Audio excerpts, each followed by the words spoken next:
Ya, bersama kita sudah hadir melalui sambungan Zoom. Ada Gita Wirjawan, Kepala BKPM 2009-2011, mantan Menteri Perdagangan 2011-2014, dan saat ini Wakil Ketua Dewan Pertimbangan Kadin. Selamat pagi, Assalamualaikum Pak Gita Wirjawan. Waalaikumsalam, selamat pagi. Waalaikumsalam. Ya, Pak Gita, ini kita sebelum masuk kepada upaya apa yang bisa dilakukan untuk meminimalisir dampak terhadap perekonomian dari COVID-19 ini. Kalau kita berbicara mengenai kondisi ekonomi saat ini, Pak Gita, Anda melihat skenario terburuk dari perekonomian Indonesia ini seperti apa sih? Apakah dapat dikatakan atau dikategorikan kita masih aman, Pak, dari resesi? Saya rasa cukup aman untuk menyimpulkan bahwasanya kita nggak bisa keluar dari resesi kalau langkah-langkah yang signifikan tidak diambil. Mengingat keterkaitan perekonomian kita dengan perekonomian dunia. Jadinya ini perekonomian dunia sekarang ini sudah sangat terintegrasi atau terinterkoneksi.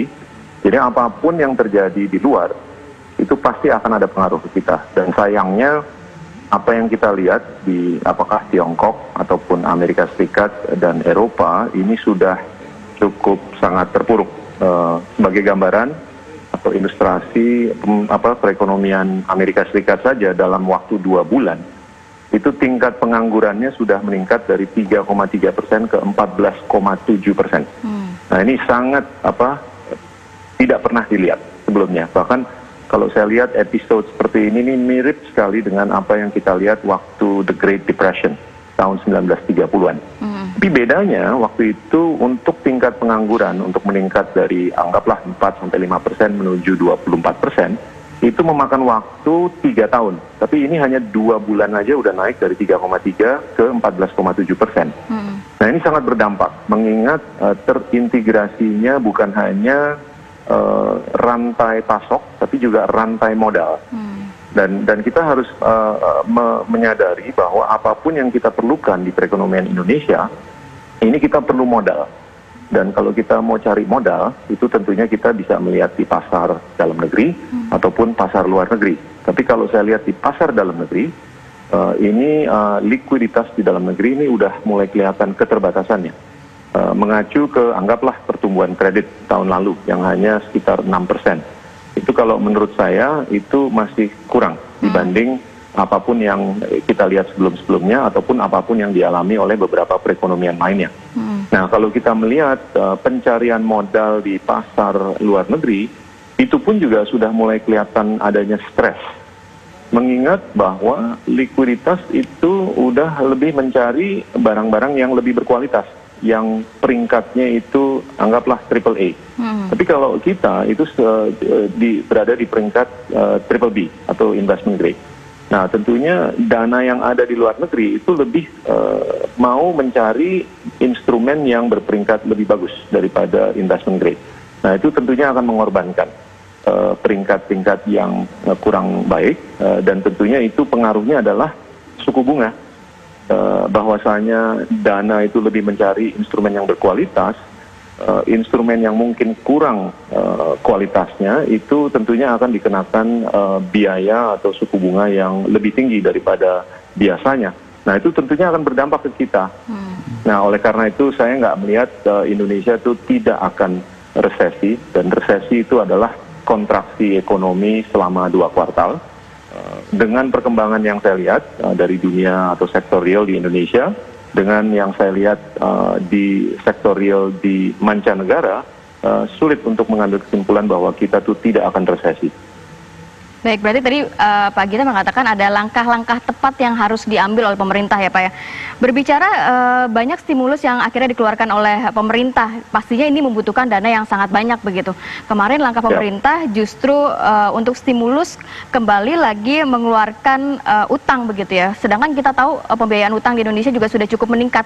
Apakah ini langkah yang paling tepat kalau Pak Gita melihatnya? Saya rasa langkah yang sudah diambil pemerintah itu luar biasa. Bahwasanya mereka mengeluarkan stimulus besar 405 triliun, bahwasanya mereka mengeluarkan perpu untuk bisa ditingkatkannya gawang defisit dari 3%, dan bahwasanya mereka mengeluarkan bond beberapa waktu yang lalu dengan tingkat suku bunga yang cukup rendah kalau menurut saya, sekitar kalau nggak salah 4,3% ya. untuk jumlah sekitar 4,3 miliar dolar dengan durasi sampai 50 tahun. Itu kalau menurut saya cukup unprecedented atau tidak pernah dilakukan sebelumnya. Tapi ini harus dibungkus dalam konteks yang sangat besar. Dalam arti kata, untuk menghadapi COVID-19 ini, saya rasa kebutuhan untuk bisa menopang sektor real ini jauh lebih besar daripada 405 triliun. Bahkan saya beberapa kali menyampaikan pendapat bahwasanya yang dibutuhkan ini bisa kurang lebih 1.600 triliun, itu hanya untuk kepentingan menjaga stabilitas sosial saja. Nah ini kalau saya boleh ilustrasikan, kita lihat tenaga kerja di Indonesia ini kurang lebih 129 juta, ya kan? Bisa disimpulkan mungkin 30-40% dari jumlah tenaga kerja tersebut itu sudah tidak bisa optimal aktivitasnya, karena tentunya physical distancing yang diberlakukan oleh pemerintah pusat ataupun daerah. Jadinya orang yang biasanya bekerja sebagai tukang cukur, sebagai tukang pedicure atau manicure atau bekerja di pabrik, itu dia sudah tidak bisa beraktivitas.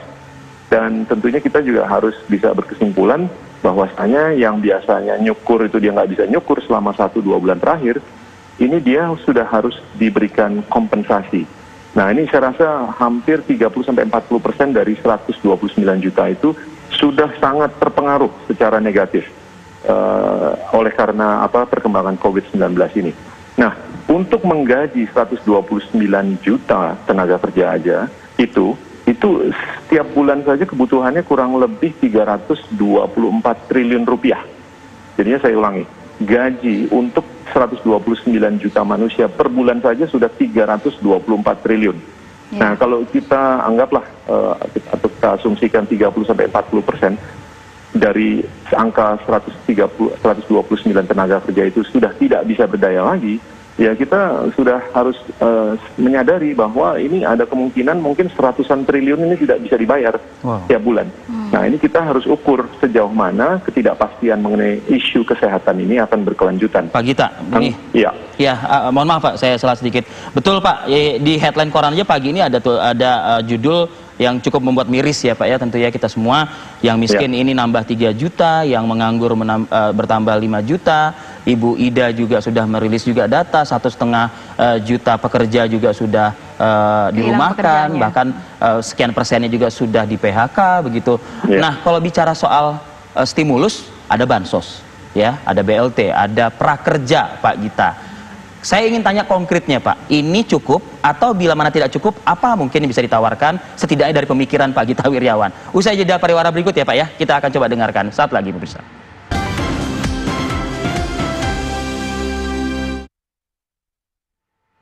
Masih bersama Gita Wirjawan di sambungan Zoom. Pak, meneruskan pertanyaan saya yang tadi Pak, solusi dari pemerintah berupa sekian hal ya Pak ya, yang tentu dalam waktu dekat akan direalisasikan. Adakah komentar dari Bapak dan penguatan apa lagi yang harus ditempuh oleh pemerintah? Sekali lagi, apa yang sudah dilakukan pemerintah itu luar biasa. Tapi kita juga masih harus menghadapi ketidakpastian mengenai isu kesehatan. Dan tentunya itu nyambung ke isu perekonomian. Saya sih selalu berpendapat bahwasanya ini minimum 6 bulan ke depan kita nggak tahu bakal kemana. Nah, selama kita nggak tahu kemana dalam 6 bulan ke depan, ini kita harus menjaga stabilitas sosial. Dan tadi saya sudah tekankan bahwasanya kalau dari sekian jumlah tenaga kerja itu hampir 30-40% itu sudah tidak bisa berdaya atau diberdayakan. Dan saya juga kalau melihat statistik yang diumumkan, itu sebetulnya tidak mencerminkan sektor real sebenarnya. Anggap ginilah, simpelnya. Ada perusahaan-perusahaan yang sudah memberlakukan peraturan untuk karyawannya untuk tidak masuk atau tidak bekerja selama 3 atau 4 hari dari 5 hari dalam seminggu. Dan tentunya itu dampaknya adalah pengsiasatan gaji.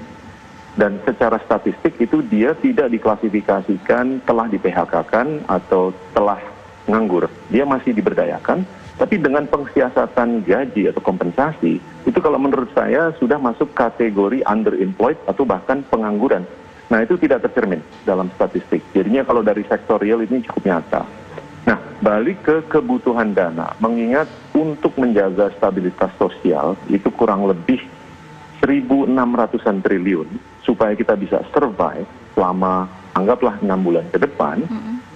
Saya nggak melihat adanya peluang untuk mencari likuiditas dalam negeri lewat mekanisme pasar yang konvensional. Saya juga nggak melihat adanya peluang untuk mencari dana sebesar itu di pasar internasional, mengingat sudah terjadinya stres likuiditas, stres di pasar uang yang begitu luar biasa di pasar-pasar uang yang besar di dunia. Jadinya satu-satunya cara adalah untuk dilakukannya apa yang sudah dilakukan beberapa negara maju. Ini istilahnya namanya pelonggaran kuantitatif atau quantitative easing. Ini bahasa kasarnya adalah pencetakan uang. Di mana gimana bank sentral di beberapa negara itu sudah melakukan pencetakan uang dengan jumlah yang luar biasa. Sebagai info saja, bank sentral di Amerika Serikat, Jepang, Tiongkok, ECB, dan Inggris itu sudah mencetak lebih dari 22 triliun dolar dalam beberapa tahun terakhir. Dan Bank Sentral Amerika atau The Fed itu dia sudah mencetak hanya dalam beberapa minggu terakhir 2,5 triliun dolar. Sebagai ilustrasi, 2,5 triliun dolar itu kurang lebih 40.000 triliun rupiah. Hanya untuk menopang situasi yang begitu kental dengan ketidakpastian yang terkait dengan isu kesehatan ini. Nah, jadinya ini mungkin bisa menjadi acuan untuk bank sentral di Indonesia, yaitu Bank Indonesia, di mana mereka bisa melakukan pelonggaran kuantitatif. Dan ini tentunya harus dipikirkan beberapa risikonya. Tentunya risiko-risiko utama itu adalah terkait dengan inflasi. Tapi saya tidak melihat adanya kecenderungan inflasi yang signifikan, mengingat bahwasanya kalaupun dilakukan pengucuran dana, setelah dilakukannya pencetakan uang, ini selama untuk kepentingan kita menjaga gaya hidup yang sudah kita rangkul sebelumnya, tentunya itu tidak ada perubahan gaya hidup yang positif, tapi ini hanya untuk survival. Nah, semestinya itu untuk kepentingan sehari-hari, untuk kita bisa beli makanan dan minuman, dan supaya kita bisa survive, itu semestinya tidak inflationary atau tidak membuahkan inflasi. Yang kedua tentunya adalah risiko terkait dengan capital flight. Anggaplah kalau ini tidak disalurkan secara bijaksana, ini turun dan jatuh ke tangan yang kurang bijaksana, dia bisa melakukan aktivitas yang kurang bijaksana, di mana dia ke money changer, dia menukar duit itu dengan currency luar negeri, dan itu tentunya akan kurang baik untuk perekonomian kita. Yang ketiga tentunya moral hazard. Moral hazard ini sudah bisa dilihat di beberapa negara di mana setelah atau sewaktu dilakukannya pengucuran setelah pencetakan uang, itu tidak dijaga atau tidak disupervisi oleh lembaga-lembaga terkait. Nah, ini saya rasa sangat risiko-risiko tersebut, 3 risiko tersebut ini sangat bisa dimitigasi apabila dilakukannya koordinasi yang bijaksana antara badan-badan atau lembaga terkait. Dan saya sangat menghormati independensi bank sentral dimanapun, termasuk Bank Indonesia di Indonesia, tapi saya rasa ini yang harus dipikirkan dan dikedepankan adalah kepentingan nasional, di mana sudah jutaan manusia itu sudah tidak bisa mendapatkan kompensasi semestinya karena dia sudah tidak bisa berdaya lagi dan tidak bisa diberdayakan lagi hanya karena kebijakan physical distancing ini. Dan saya masih mengukur bahwasanya kebijakan-kebijakan untuk menangani isu kesehatan ini, kita harus mengacu ke negara-negara tetangga ataupun negara-negara yang lebih jauh lagi, di mana mereka sudah melakukan testing dengan jumlah yang luar biasa. Anggaplah negara Singapura, Korea Selatan, Tiongkok, dan Amerika Serikat, itu mereka sudah melakukan testing terkait dengan 8 sampai 12 ribu manusia per 1 juta di populasi terkait. Di mana di Indonesia itu yang baru dilakukan hanya ratusan per 1 juta populasi dari populasi Indonesia. Nah, ini kalau menurut saya harus ditingkatkan, dan saya percaya ini akan ditingkatkan, karena kalau kita sudah bisa melakukan testing dengan skala yang lebih besar, kita lebih bisa mengukur skala transmisi, agar kita juga bisa mengukur kebijakan-kebijakan apa saja yang bisa diterapkan untuk apakah melakukan limited lockdown atau complete lockdown. Nah, sekarang ini kita hanya menggunakan intuisi saja, lebih banyak intuisi daripada empiris, berdasarkan data, transmisi, Nah ini kalau menurut saya untuk meningkatkan skala aktivitas agar kita bisa melakukan testing dan mengadakan ventilator dan mengadakan tempat tidur di rumah sakit dan segalanya untuk mengantisipasi isu kesehatan yang masih terus berkesinambungan, saya rasa dana yang dibutuhkan ini jauh lebih besar daripada 70-an triliun yang sudah dialokasikan dalam paket stimulus yang diumumkan beberapa waktu yang lalu. Baik, Pak Gita, kalau berbicara mengenai QE atau quantitative easing yang nantinya bisa diambil, langkah yang bisa diambil oleh pemerintah Indonesia dengan resiko-resiko yang tadi Pak Gita sebutkan, lantas sebenarnya pos-pos apa yang paling tepat dalam arti apakah memang digelontorkan untuk masyarakat ataupun memang untuk sisi produktif, dan di level berapa sebenarnya uang ini dapat dikatakan cukup aman apabila memang dicetak untuk COVID-19 di Indonesia, Pak? Tentunya lembaga-lembaga yang sangat bisa mempertanggungjawabkan ataupun bisa dipertanggungjawabkan itu adalah Kementerian Keuangan dan sistem perbankan. Satu, ini sudah pernah dilakukan oleh Kementerian Keuangan untuk men-channel dana-dana untuk kepentingan sosial. Dua, sistem perbankan itu sudah memiliki titik-titik distribusi yang menyeluruh di seluruh Indonesia. Dan itu saya rasa secara logis bisa dipertimbangkan sebagai kanal untuk menuangkan dana ke titik-titik yang sangat membutuhkan. Apakah itu lewat perusahaan-perusahaan yang sudah mempunyai fasilitas di perbankan, atau mungkin dicari kanal-kanal lain di luar sistem perbankan ataupun Kementerian Keuangan. Saya rasa dua kanal tersebut adalah kanal yang sangat logis untuk dipertimbangkan di titik awal. Pak Gita, singkat saja Pak, bicara manajemen risk Pak, mana yang harus kita dahulukan Pak? Ekonomi atau pandemik COVID-19? Wah, saya rasa ini harus paralel. Kita tidak bisa mengatasi isu pandemik ini tanpa adanya duit atau tanpa adanya modal. Dan satu-satunya cara untuk membuahkan duit atau dana atau modal dengan keterbatasan pasar domestik, dengan keterbatasan pasar internasional adalah untuk melakukan pelonggaran kuantitatif. Saya sangat menyadari bahwasanya ideologi ataupun pemikiran seperti ini sangat unkonvensional, tapi saya juga menyadari bahwasanya isu pandemik ini sangat komprehensif dan sangat beyond apapun yang kita pernah alami selama ini. Baik, terakhir dari Pak Gita, mungkin apa yang poin yang paling penting yang perlu diperhatikan dalam kondisi seperti saat ini, Pak Gita? Saya rasa stabilitas sosial ini harus dipikirkan, dan semakin hari kita tidak mengambil keputusan untuk membuahkan dana, itu akan semakin berbahaya untuk masyarakat luas. Jadinya time is of the essence. Jadinya kita harus segera melakukan atau mengambil langkah atau aksi untuk membuahkan dana agar kita bisa, satu, menyelesaikan atau menanggulangi masalah kesehatan, dua, kita bisa menanggulangi masalah sosial yang terkait dengan pengangguran ataupun underemployment yang sudah dirasakan oleh sektor real. Pak Gita Wirjawan, terima kasih atas kesempatannya pagi ini Pak, untuk memberikan pandangan termasuk juga solusi-solusi tambahan ya dari yang sudah dilakukan oleh pemerintah. Sehat-sehat selalu buat Pak Gita Wirjawan, terima kasih, selamat beraktivitas kembali Pak tentunya ya. Ya, dengan demikian saya Kamarati Kusuma dan saya Arif Fadil pamit undur diri ya dari hadapan Anda. Terima kasih atas perhatian dan kebersamaannya. Tetap social distancing dan physical distancing dikedepankan. Sampai jumpa.